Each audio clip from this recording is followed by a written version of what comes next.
بسم اللہ الرحمن الرحیم۔ شروع کرتی ہوں میں اللہ کے نام سے جو بڑا مہربان نہایت رحم والا ہے۔ نبی کریم صلی اللہ علیہ وآلہ وسلم نے فرمایا، مؤذن کو اس کی آواز کی حد تک مغفرت دے دی جاتی ہے اور ہر خشک و وتر چیز اس کی تصدیق کرتی ہے۔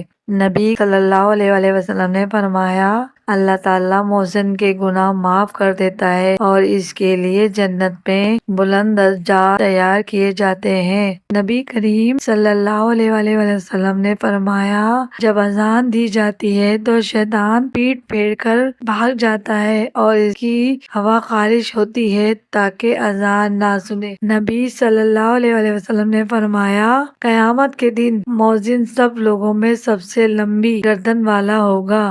نبی صلی اللہ علیہ وآلہ وسلم نے فرمایا، جب تم مؤذن کو سنو تو جسے وہ کہے ویسے کہو، پھر مجھ پر درود بھیجو، کیونکہ جو مجھ پر ایک درود بھیجے اللہ اس پر 10 رحمتیں نازل فرماتا ہے۔ نبی کریم صلی اللہ علیہ وآلہ وسلم نے فرمایا، جب تم مؤذن کی آواز سنو تو اذان کے کلمات دہراؤ، پھر مجھ پر درود بھیجو، پھر میرے لیے وسیلہ مانگو، جو میرے لیے وسیلہ مانگے گا اس پر میری شفاعت واجب ہوگی۔